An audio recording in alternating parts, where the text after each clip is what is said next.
Buenos días, hermano. Les voy a invitar a que abran sus Biblias, Lucas capítulo 15. Vamos a estar meditando en esta mañana en esta famosa parábola, ¿no? ¿Quién no ha oído aquí hablar de esta parábola?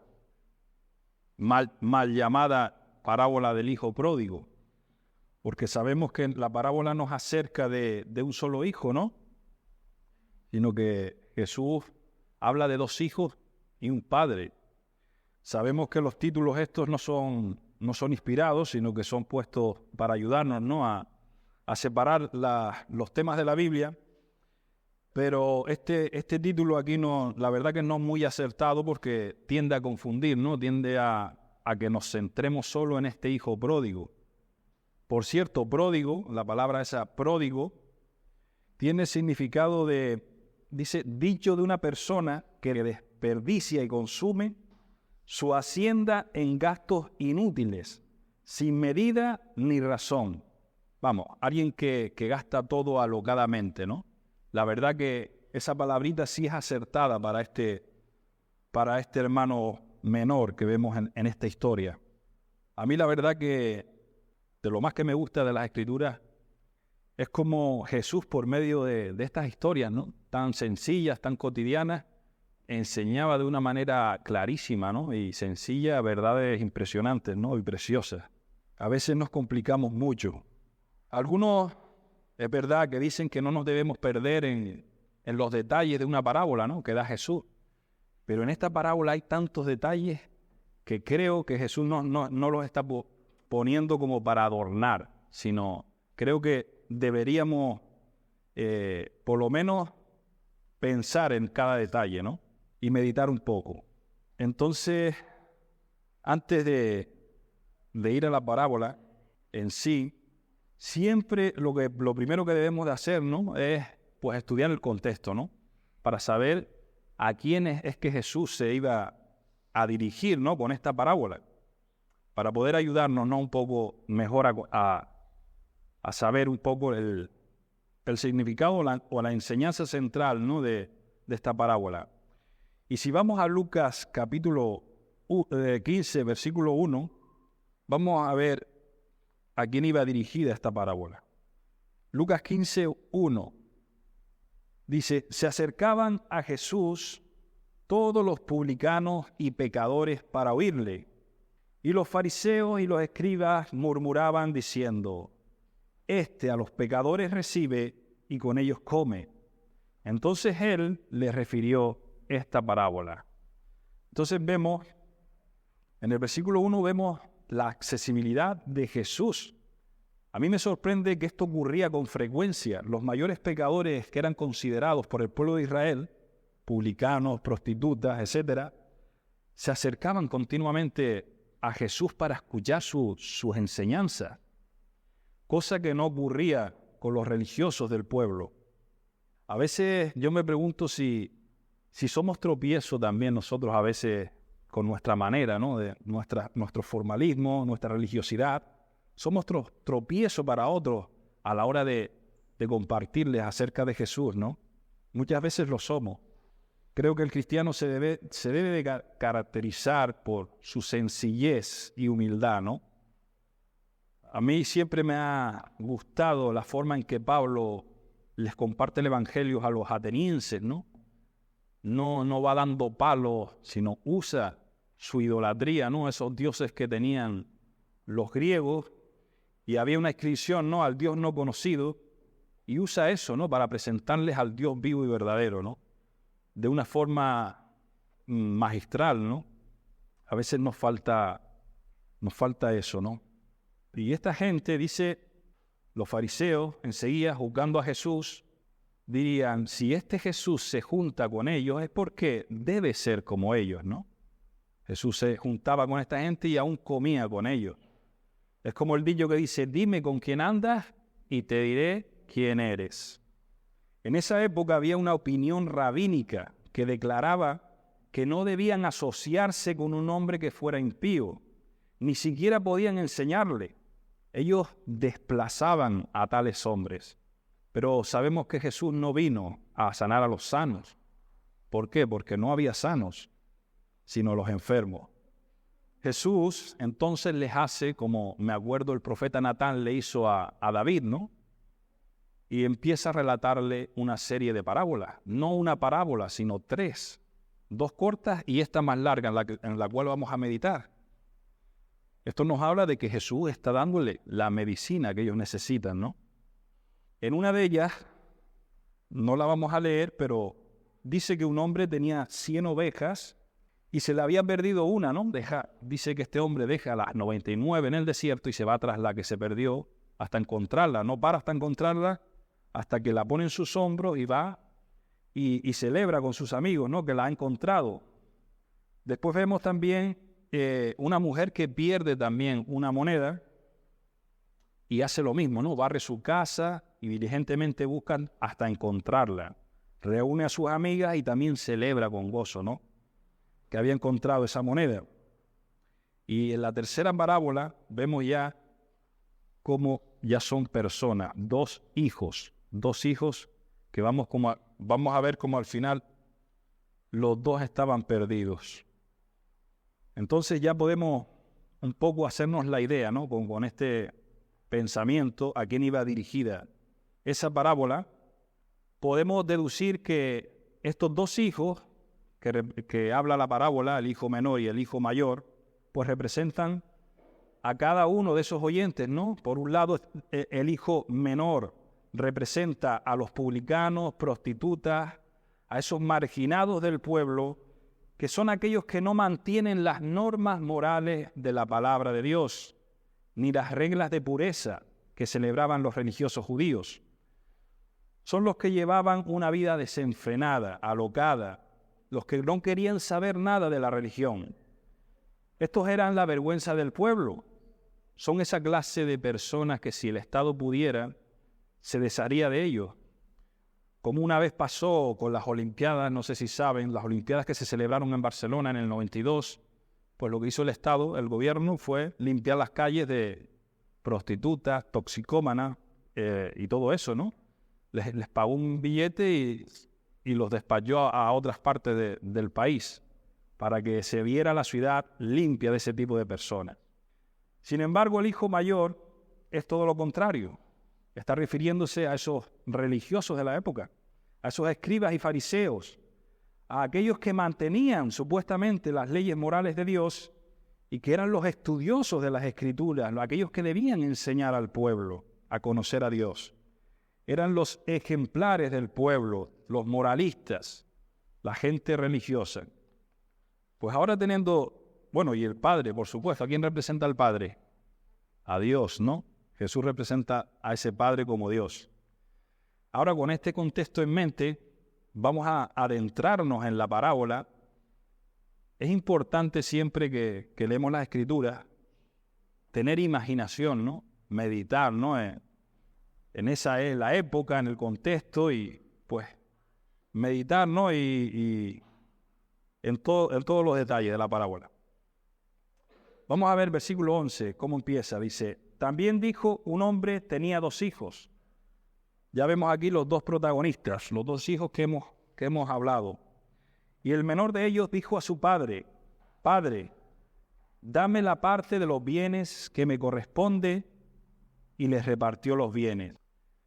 Dame la parte de los bienes que me corresponde, que me pertenecen. La audiencia que estaba escuchando esta parábola, al hacer esta petición, este hijo, se debió de escandalizar. Hoy en día es normal entre nosotros que nuestros padres, y más en nuestros días, ¿no? Con la vivienda tan cara, por ejemplo, nos quieran ayudar, ¿no? Con parte de sus bienes, ¿no? Es lo normal en nuestra época, ¿no? Que nos ayuden nuestros padres para salir adelante, ¿no? Pero en aquel tiempo no era así. En aquel entonces, si un padre tenía 2 hijos, como es el caso de este padre, y el padre fallecía, la herencia se tenía que dividir en 2/3 partes para el hijo mayor y en 1/3 parte para el hijo menor, perdón. Porque el hijo mayor siempre obtenía una doble porción que el resto de sus hermanos. Eran los derechos que tenía de ser el primogénito. Pero hoy, ojo, esto solo pasaba una vez fallecido el padre, una vez que se moría el padre. El hijo menor, haciendo esta petición, estaba ofendiendo gravemente a este padre. En otras palabras, le estaba diciendo básicamente que no le interesaba a su padre, que para él estaba muerto. Él lo que quería era ya su parte de la herencia. A veces hay palabras que duelen más que los golpes, sobre todo cuando viene de un hijo, ¿no? Este hijo, como muchos hijos, quieren las cosas del padre, pero no quieren al padre. Quieren los beneficios solo de su padre. Pues imagínense qué creen que pensaron aquellos religiosos cuando escucharon esta petición de este hijo. Esos que eran maestros de la ley, conocían bien la Torá, ¿no? La ley de Moisés. No lo sabemos qué pasaría por sus mentes, pero seguramente se escandalecerían y quizá, no lo sé, vendría a su memoria la ley. No sé si se acuerdan cuando una mujer es sorprendida en adulterio, ¿qué hacen? La presentan a Jesús, dice, aquí no tiene escapatoria, ¿no? Tiene que aplicar la ley. La ley decía claramente que tales mujeres habían de ser apedreadas. Y Jesús, pues, les dice, ¿no? El que esté libre de pecado, venga, que aplique la ley. Y todos se fueron, ¿no? Convencidos de pecado. Quizá este grupo de religiosos, no lo sé, pero quizás se fuera también a la ley en este entonces, al ver esa petición del hijo. Vamos a leer qué dice Deuteronomio 21, podemos leer del 18 al 21.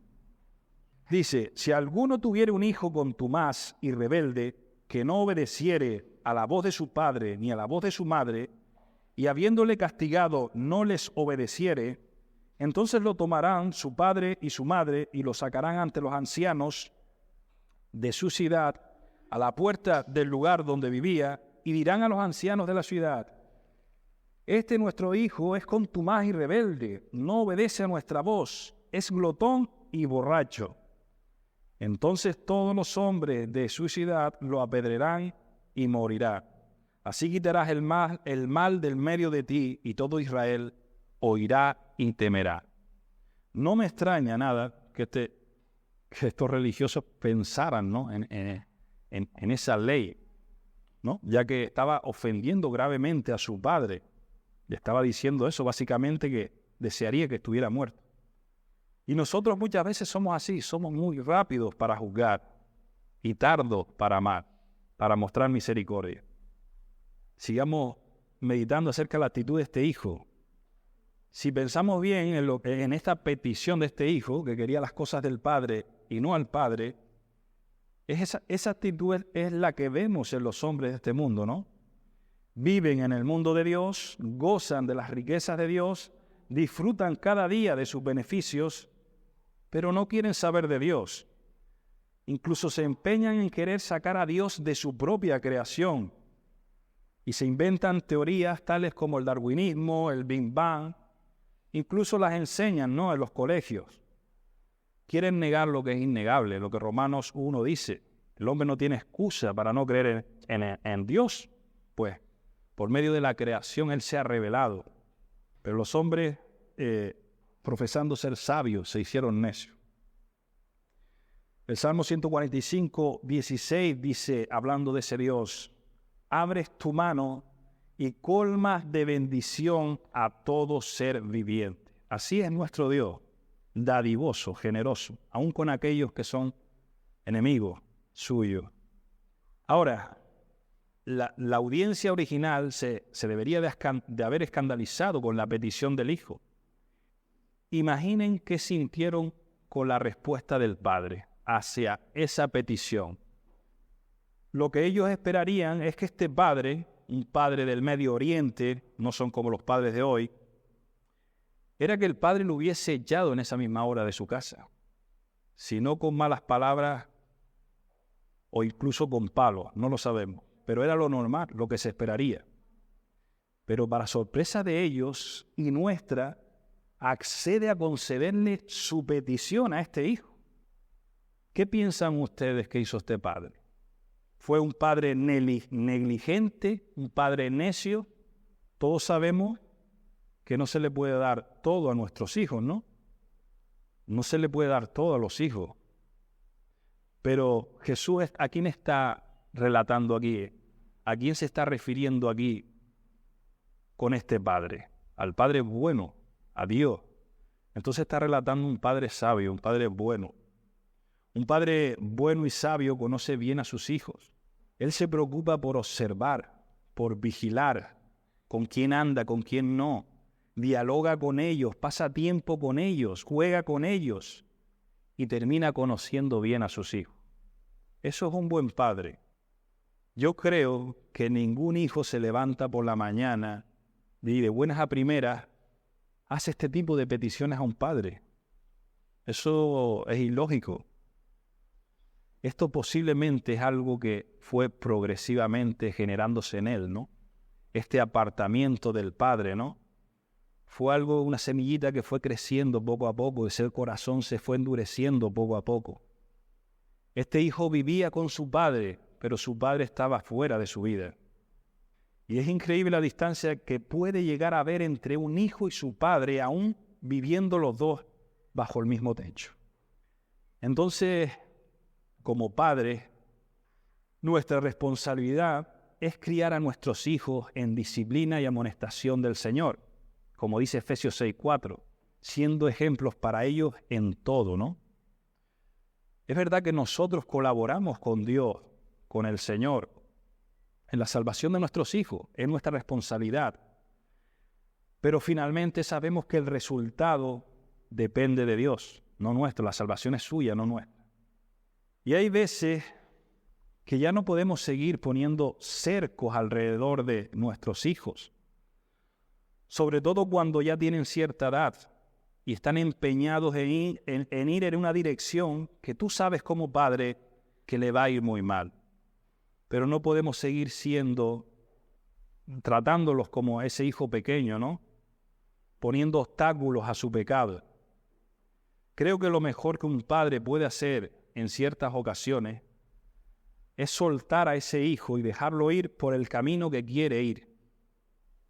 Pero con la esperanza de que los duros golpes y los sufrimientos de esta vida lo hagan volver verdaderamente a ti, al Padre, ¿no? Vemos en la palabra que el amor se describe como sufrido. El amor es sufrido.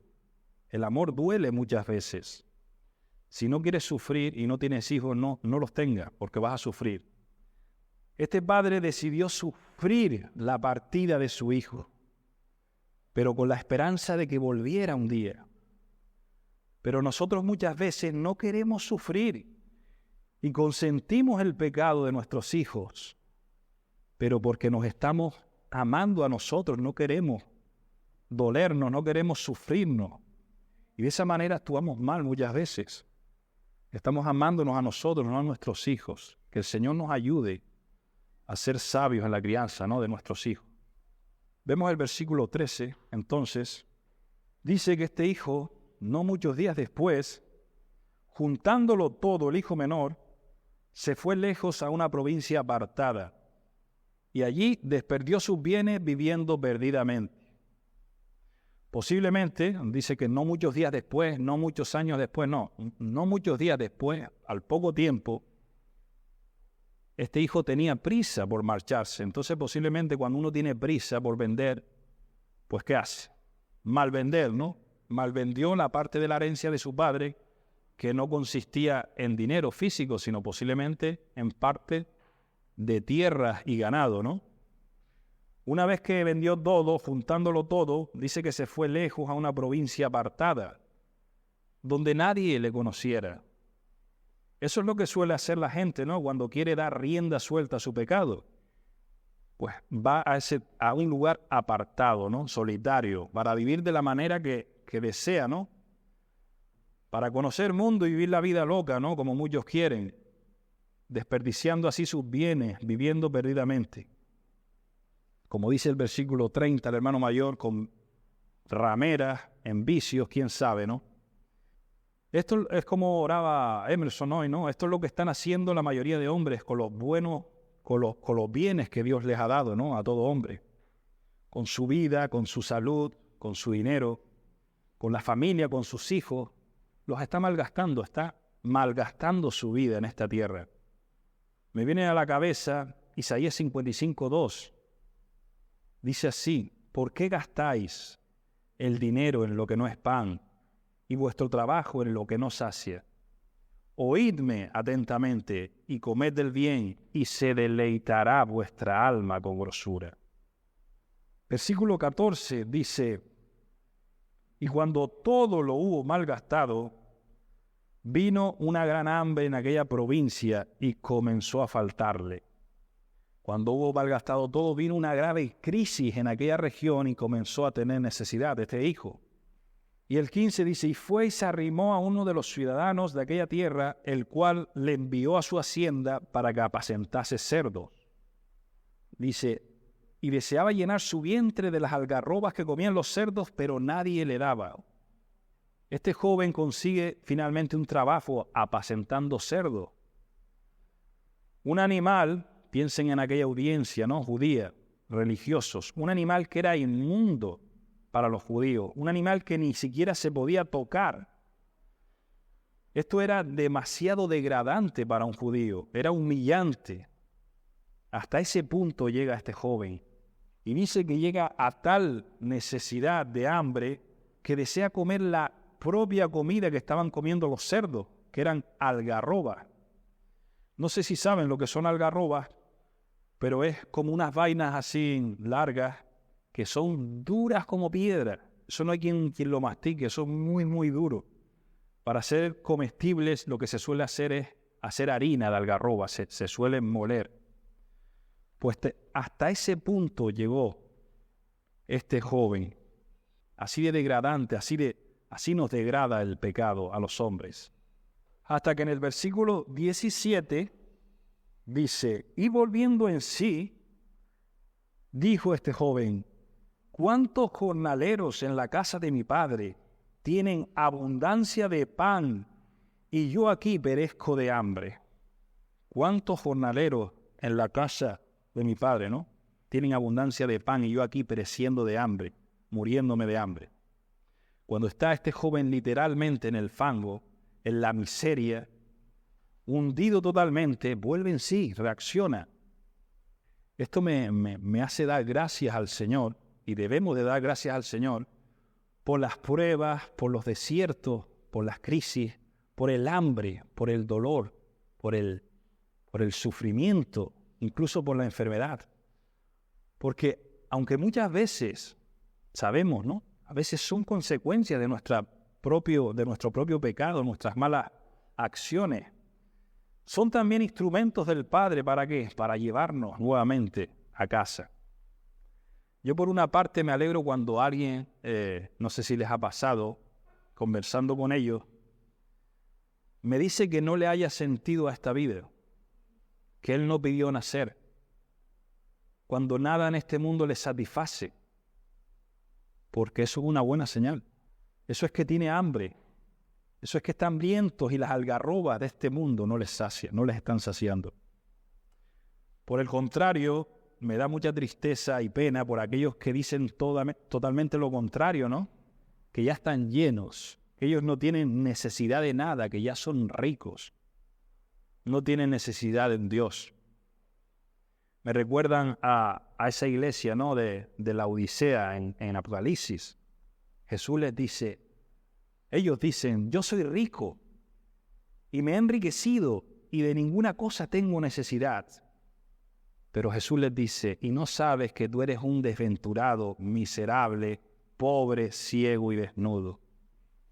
Entonces este joven, volviendo en sí, despertando, es como si estuviera dormido y despertara,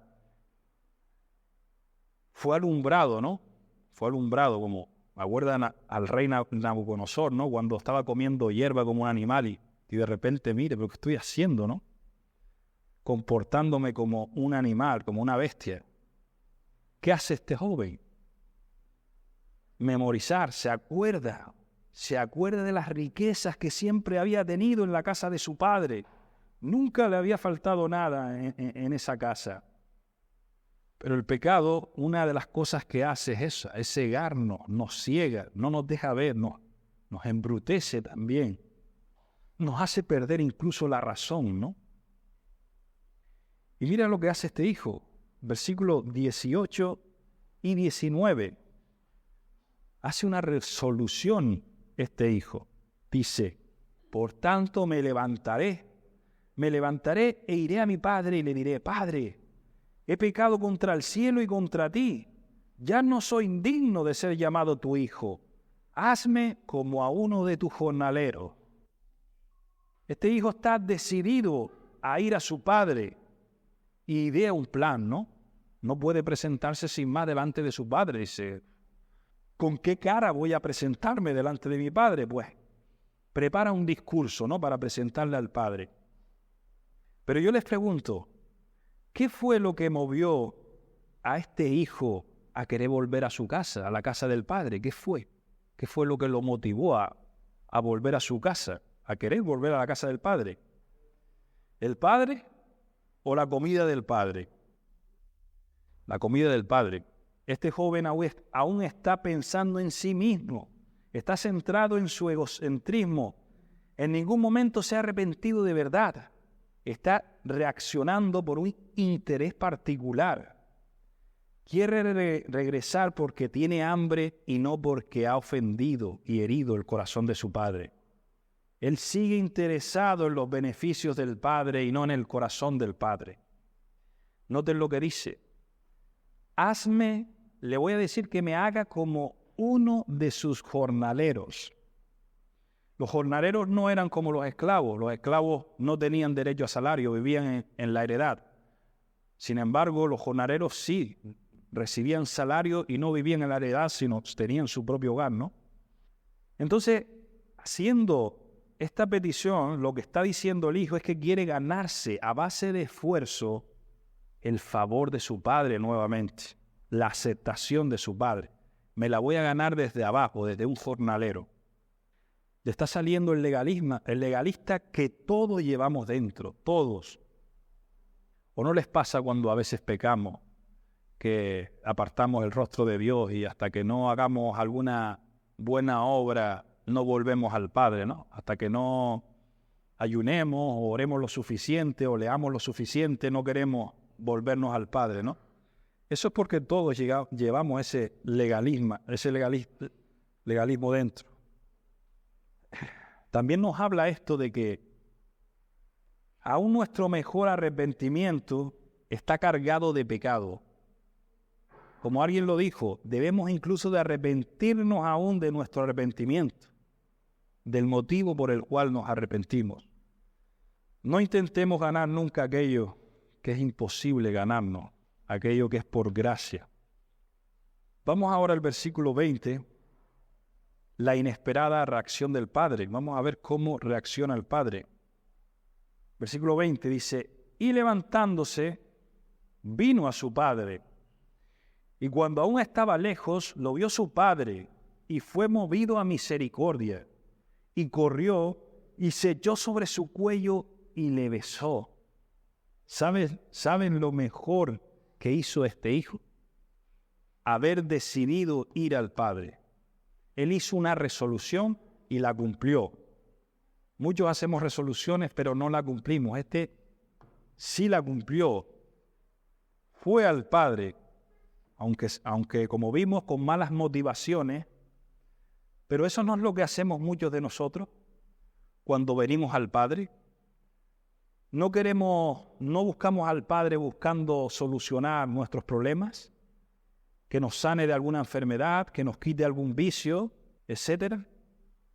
Pero cuando llegamos al Padre, encontramos infinitamente más gracia y vida de la que esperábamos.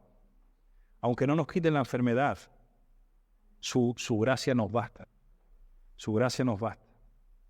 Este hijo decidió ir al Padre y fue al Padre, lo mejor que hizo. Pero muchos hoy no quieren ir al Padre, sino que van a la psicología de este mundo, de los hombres. Buscan ayuda en las sectas, en las religiones, las brujerías, etcétera, ¿no? Pero este joven vino sucio, andrajoso, desnutrido, pero finalmente vino al Padre. No importa cómo vayamos al Padre, lo importante es que vayamos, eso es lo importante. Y dice que cuando aún este joven estaba lejos, lo vio su Padre y fue movido a misericordia. El corazón del Padre, como vemos en la palabra, ¿no? El corazón del Padre se deleita en hacer misericordia. Ese es el corazón de Dios. Esta parábola podría llamarse un viaje al corazón del Padre, porque vemos en las Escrituras que Dios se deleita en hacer misericordia, en mostrar misericordia. Y vemos cómo corrió. ¿Quién corrió? Corrió el Padre hacia él y se echó sobre su cuello y le besó. Este padre nunca perdió la esperanza de ver a su hijo regresar. Posiblemente oraba cada día a Dios por su hijo, como lo hace cualquier padre, ¿no? Por sus hijos. Esto dejaría con la boca abierta a esta audiencia, ¿no? A estos religiosos. Y aún más con el detalle ese de que el padre corriera hacia ese hijo. ¿Qué harías tú si fueras ese padre? Hay la que le espera. Como no tenga un buen argumento, hay la que le espera. Sin embargo, este hombre corre a su hijo. Hay un detalle aquí que este detalle lo podemos pasar por alto debido a no conocer el contexto de aquel tiempo, ¿no? En el Medio Oriente. En aquel tiempo, un patriarca, un padre, no corría. Eso era una humillación, eso era vergonzoso. Ver un anciano corriendo hoy en día puede pasar por alto, pero un poquito raro, ¿no? En aquel entonces era muy raro.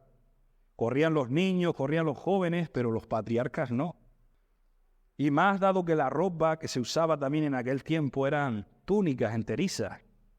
Este padre posiblemente para correr, ¿qué tuvo que hacer? Pues remangarse un poco, ¿no? Sus túnicas, mostrando así sus piernas, que era algo humillante, ¿no? En aquel entonces.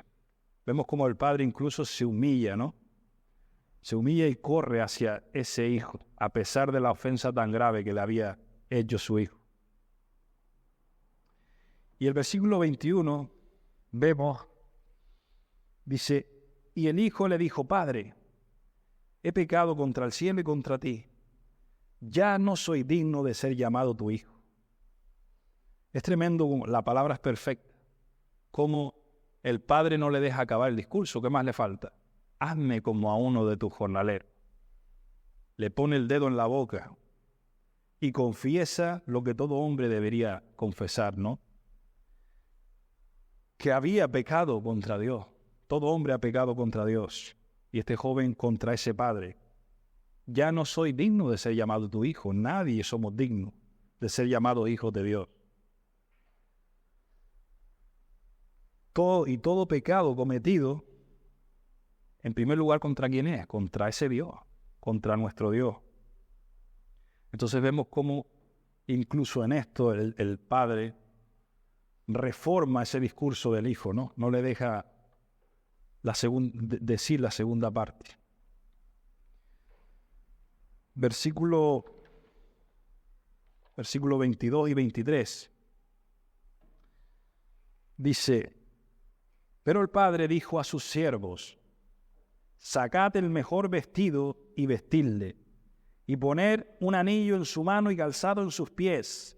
Traed el becerro gordo y matadlo, y comamos y hagamos fiesta, porque mi hijo era muerto y ha revivido, se había perdido y es hallado, y comenzaron a regocijarse. Como les decía antes, no creo que Jesús esté aquí dando estos detalles como para adornar la parábola, ¿no? Para hacerla más bonita. Yo creo que quiere decirnos algo con estos detalles. Y si vemos toda la Escritura, nos hablan mucho acerca de estas cosas. El padre vemos que ordena quitarle los harapos sucios que posiblemente tendría su hijo y manda a vestirlo con el mejor vestido. Algunos comentaristas dicen que es muy posiblemente el mejor vestido podría ser incluso el del mismo padre, una túnica del propio padre. En segundo lugar, manda ponerle un anillo en su mano. En aquella época se usaba los anillos como señal de autoridad, como para sellar o firmar algo. La realeza, los nobles lo usaban. Posiblemente le dio un anillo de familiar, ¿no? Para otra vez eres miembro de la familia. Me acuerda, no sé si se acuerdan de Faraón, lo que hizo con José. Pues hizo lo mismo también, le dio un anillo y una túnica para gobernar el pueblo de Egipto, como autoridad, ¿no? Dice, y en tercer lugar, pone calzado en sus pies, manda a calzar a su hijo. Quizá porque podría haber venido descalzo, ¿no? No lo sabemos. Pero creo que Jesús da muchos detalles que no debemos pasar por alto. Y estos detalles nos ilustran de alguna manera lo que Dios hace con el pecador arrepentido. ¿Qué hace el Señor con nosotros? Primeramente nos viste, nos quita nuestros harapos y nos viste con su justicia perfecta, con la justicia perfecta de Cristo. No como Adán y Eva hicieron, ¿no? Cuando pecaron, que se cubrieron, se taparon con hojas de higuera, ¿no? Eso es lo que hace las religiones de este mundo, ¿no? Que intenta tapar sus vergüenzas con hojas de higuera, con religiones, con obras, ¿no? Mas vemos que el Señor después los viste bien, con túnicas de pieles, ¿no? Hablando de ese primer sacrificio. Dice Gálatas 3:27, los que habéis sido bautizados en Cristo, de Cristo estáis revestidos. Luego también dice la Escritura que el Padre nos sella con su Espíritu Santo. Dice en Efesios 1:13, en Él también vosotros, habiendo oído la palabra de verdad, el evangelio de vuestra salvación, y habiendo creído en Él, fuisteis sellados, tenemos la marca del Espíritu Santo de la promesa. Y en tercer lugar, esto nos habla también, al poner calzado en el pie de su Hijo, que el Señor, por medio de su Espíritu, nos enseña también a andar en santidad, a andar en luz como hijos de luz. Me acuerdo cómo Pablo describe esa armadura en Efesios 6:15, dice, y calzados los pies con el apresto del Evangelio de la paz. Así nos hace el Señor cuando venimos arrepentidos a Él. Y vemos cómo el Padre manda a matar el becerro gordo, el mejor, posiblemente era el mejor del ganado que tenía. Era aquel que tenía reservado para una ocasión especial. Y celebra este Padre una fiesta por todo lo alto. Vemos cuál fue el motivo por esa celebración, porque mi hijo era muerto y ha revivido, se había perdido y es hallado. Esta es la realidad espiritual de todo hombre que no tiene a Dios. Está muerto en sus delitos y pecados, como dice Efesios 2:1. Y comenzaron a hacer fiesta y a regocijarse, ¿no? Como dice en la parábola anterior, Jesús dice, así os digo que hay gozo delante de los ángeles de Dios por un pecador que se arrepiente.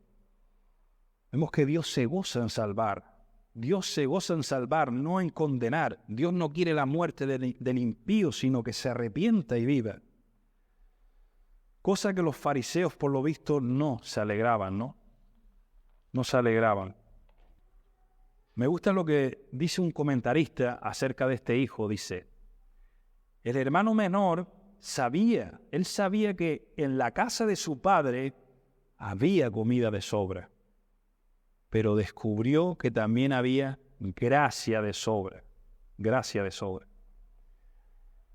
Este hijo, al ver la gracia desmesurada, esa palabrita desmesurada es que no tiene medida, de su padre, algo se tuvo que romper en su corazón. Al recibir justo todo lo contrario a lo que merecían sus hechos, sus actos. Y es que la gracia desmesurada de Dios mostrada en la obra de la cruz es lo que verdaderamente transforma vidas. Es lo que trae el cambio verdadero al hombre.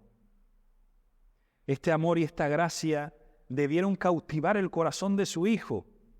No los beneficios del Padre. Ya no quería los beneficios del Padre, sino al Padre. Ya le bastaba al Padre. Bueno, hasta aquí esta parábola. Podríamos terminar muy bonita, ¿no? Pero sigue la parábola diciendo Jesús que había otro hermano mayor. Versículo 28. Versículo 25. Podemos leer del 25 al 28. Dice: y su hijo mayor estaba en el campo, y cuando vino y llegó cerca de la casa, oyó la música y las danzas, y llamando a uno de los criados, le preguntó qué era aquello. Él le dijo: tu hermano ha venido, y tu padre ha hecho matar el becerro gordo, por haberle recibido bueno y sano. Entonces se enojó, y no quería entrar. Salió por tanto su padre, y le rogaba que entrase.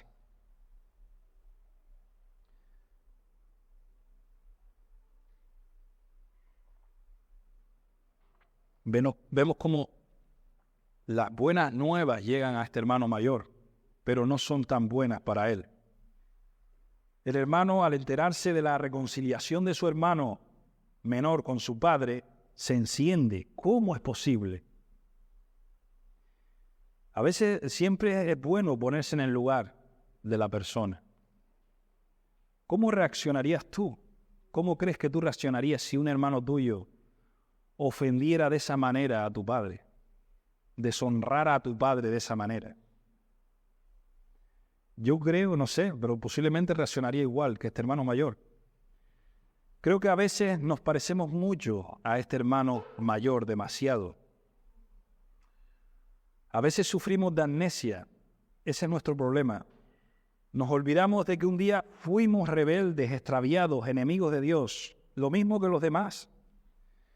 Y si no fuera por la pura gracia del Señor, ¿dónde estaríamos nosotros hoy? ¿Seguiríamos en pos de nuestra maldad? Vemos la actitud de este hijo mayor también en Jonás, ¿no? Jonás, ¿por qué no quería ir a Nínive? No quería que se salvara ese pueblo. Eran enemigos. En ocasiones nos sale esta actitud de hijo mayor y somos faltos de misericordia. Es verdad, algunos dicen no debemos juzgar. No, la Biblia nos manda a juzgar, pero con justo juicio, y la mayoría de las veces no lo hacemos. Debemos recordar siempre, hermanos, de dónde el Señor nos sacó, porque a veces pensamos que siempre hemos sido así, y no siempre hemos sido así. Que eso nos mueva a tener misericordia de aquellos de ahí fuera. Dice, mas este hijo, vemos cómo se niega a entrar en la celebración. En el versículo 28, entonces se enojó y no quería entrar. Salió por tanto su padre y le rogaba que entrase. Esto obliga al padre a salir a su encuentro. Y comienza este padre a rogarle que entre a la fiesta. Vemos cómo el padre sigue humillándose por amor a sus hijos. Vemos cómo con el hijo menor fue y corrió hacia él. Y ahora vemos cómo sale al encuentro de este hijo mayor también, tomando la iniciativa. No le envía un criado, sino que él mismo sale, deja la fiesta y sale a su encuentro. Y no para exigirle que entre, no para obligarlo a entrar. Él tenía suficiente autoridad para hacerlo, sino para rogarle. Es como leímos, ¿no?, en la lectura del comienzo, 2 Corintios 5, 19 al 21. Dice que Dios estaba en Cristo reconciliando consigo al mundo, no tomándoles en cuenta a los hombres sus pecados, y nos encargó a nosotros la palabra de reconciliación. Así que somos embajadores en nombre de Cristo, ¿cómo? Como si Dios rogase por medio de nosotros. os rogamos en nombre de Cristo, reconciliados con Dios. Al que no conoció pecado, por nosotros Dios lo hizo pecado, para que nosotros fuésemos hechos justicia de Dios en él. Increíble. Recuerden quiénes estaban escuchando esta parábola, quiénes eran los que estaban escuchando, los fariseos y escribas, los hermanos mayores. A veces podemos tener una idea equivocada acerca de lo que Jesús sentía hacia estos fariseos. A veces, en muchas ocasiones, vemos cómo Jesús reprende duramente, ¿no? Los reprende duramente, incluso llamándole de víboras, sepulcros blanqueados. A veces nos da la impresión de que Jesús era demasiado duro con ellos. Pero era con un fin, como dice Tito 1:13. A veces es necesario esa dureza para que sean sanos en la fe. Y este era el motivo de Jesús. Jesús vemos que no le da una parábola, sino 3. Eso nos habla de su insistencia. Y en esta les dice claramente que el Padre ruega a través de él que participen, que quieren que participen también en la celebración que un día habrá en los cielos, ¿no? Me acuerdo en Juan 10, del 37 al 38 también, Jesús hablando con estos fariseos, estos religiosos, dice: si no hago las obras de mi Padre, no me creáis, mas si las hago, aunque no me creáis a mí, creed las obras, para que conozcáis y creáis que el Padre esté en mí y yo en el Padre. Jesús vemos cómo les invitaba también a esta gente a arrepentirse y a creer en Él. Y vemos evidencias no suficientes en la Biblia como que muchos de ellos llegaron a la fe, como es el caso de Nicodemo. Ahora, yo les pregunto, ¿por qué creen ustedes que este hijo mayor no quería entrar en esta celebración, en esta fiesta? Vamos a ver, porque él mismo se responde en el versículo 29 y 30. Mas él, respondiendo, dijo al padre: he aquí, tantos años te sirvo, no habiéndote desobedecido jamás, y nunca me has dado ni un cabrito para gozarme con mis amigos. Pero cuando vino tu hijo, que había consumido tus bienes con rameras, has hecho matar para él el becerro gordo. Él mismo lo dice: tantos años te sirvo, no habiéndote desobedecido jamás, y nunca me has dado ni un cabrito para gozarme con mis amigos. Es el orgullo de sus buenas obras lo que le impide entrar a este joven. El impedimento para entrar no son sus malos actos, sino su rectitud, sus buenos actos. Y es que la mayor barrera entre los fariseos y Dios no eran sus pecados, sino sus supuestas buenas obras. Dice un comentarista, dice: si al igual que este hermano mayor, crees que Dios debe bendecirte o ayudarte porque has trabajado para obedecerle y ser una buena persona, entonces Jesús puede ser tu ayuda, tu ejemplo o tu inspiración, pero no tu Salvador. Con este pensamiento estás haciendo de ti mismo tu propio Salvador. Si es así tu caso, estás igualmente perdido que este hermano mayor.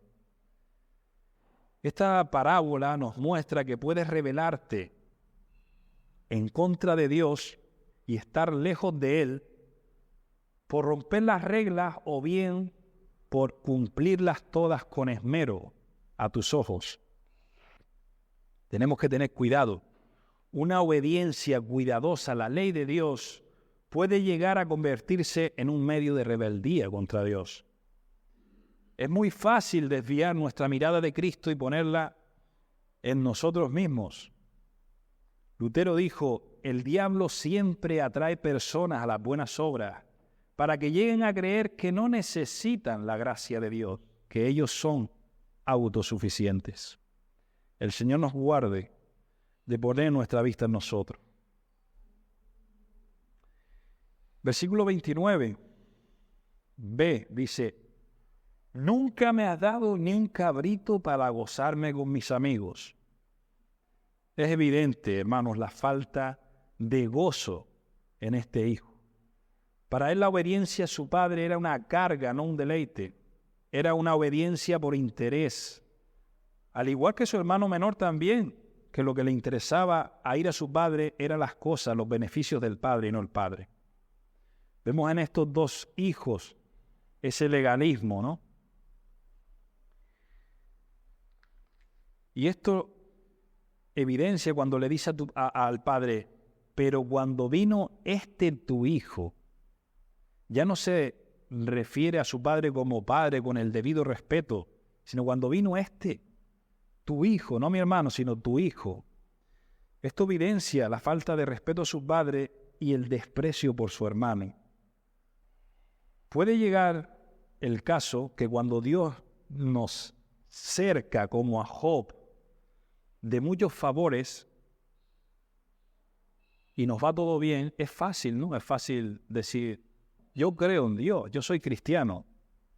Pero si Dios nos quitara todo eso, ¿cuál sería nuestra reacción? ¿Reaccionaríamos como Job o como este hermano mayor, ¿no? Renegando del padre, ¿no? Dios quiera, ¿no?, que reaccionemos como Job. Y ya para terminar, versículo 31 al 32 dice: él entonces le dijo: hijo, tú siempre estás conmigo y todas mis cosas son tuyas, mas era necesario hacer fiesta y regocijarnos, porque tu hermano era muerto y ha revivido, se había perdido y es hallado. Para concluir, la conclusión de esta parábola es que Jesús nos está mostrando que tanto los irreligiosos como los religiosos están igualmente perdidos. Ambos están alejados de Dios y todas las formas o ideas que el mundo ha tenido acerca de cómo reconciliarse con Dios han sido erróneas. Que podemos estar lejos de Dios a causa de nuestra inmoralidad o a causa de nuestra moralidad. Ambas cosas nos alejan del Padre. Jesús termina la historia sin un final claro. No sabemos cuál fue la decisión final de este hermano mayor. Pero es como si estuviera dejando la puerta abierta y haciendo una invitación a todo aquel que quiera a entrar al hogar del Padre y a celebrar. Les estaba dejando la puerta abierta a esa audiencia, ¿no?, también a esos religiosos. Ahora, para poder celebrar esta fiesta, ¿qué fue necesario que el Padre hiciera? Creo que la clave está en el versículo 27. Dice: tu Padre ha hecho matar el becerro gordo por haberle recibido bueno y sano. Para celebrar esa fiesta fue necesario una víctima inocente, un sacrificio. Para poder celebrar esa reconciliación del Padre con su Hijo. Del mismo modo, Dios ha hecho matar a su Hijo Jesús, el Cristo, el Cordero de Dios que quita el pecado del mundo, entregándolo por nosotros, en manos de pecadores, para que pueda haber reconciliación entre nosotros y Dios. El justo pagó por los injustos. En la cruz, solo en la cruz podemos hallar perdón y salvación. En la cruz Jesús fue desnudado, despojado de su ropa, para que nosotros fuésemos vestidos de su justicia perfecta. Solo por medio de Jesús tenemos libre acceso al Padre. Solo hay un mediador, y es Cristo. Y nosotros ahora podemos ser coherederos juntamente con Él, heredar juntamente con Jesús. Ahora, también esto apunta a que Jesús es el verdadero hermano mayor. Él jamás desobedeció a su Padre. Su deleite era hacer la voluntad de su Padre. En Él se complacía su Padre. Y él voluntariamente decidió dejar su hogar, el hogar del Padre, para venir a buscar a aquellos que se habían perdido y para llevarlos de regreso al Padre. Yo no sé si hay alguno aquí que no haya sido aún reconciliado con el Padre. Yo te pregunto, ¿a qué esperas? ¿A qué esperas? El precio él ya pagó, el precio ya fue pagado. No tardes, hoy es el día de salvación, hoy puede haber fiesta en los cielos. Fuiste creado para ir a ese hogar. Dice que hay fiesta en los cielos por un pecador que se arrepiente, no por una multitud, por uno solo. Sabemos que Dios no tiene necesidad de nada, Dios es completo, está satisfecho en sí mismo, pero aún así Dios se deleita en salvar y hace fiesta por un solo pecador que se arrepiente. Ven a Él en arrepentimiento y fe y habrá hoy mismo fiesta en los cielos. Y para aquellos que sí han sido reconciliados por la gracia de Dios con Él, pues quiero terminar recordándoles una promesa que nos dejó Jesús, que se encuentra en Juan, capítulo 14, 2 y 3. Hermanos, Dios es fiel y mira lo que promete. Este hermano mayor dice, en la casa de mi Padre muchas moradas hay. Si así no fuera, yo os lo hubiera dicho. Voy pues a preparar lugar para vosotros, y si me fuere y os preparare lugar, vendré otra vez y os tomaré a mí mismo, para que donde yo estoy, vosotros también estéis. Ya nuestro hermano mayor vino una vez, pero Él ha prometido volver. Ese es nuestro anhelo, que el Señor venga pronto y nos lleve a nuestro verdadero hogar, al gozo eterno con su Padre. Amén. Pues vamos a orar, hermano.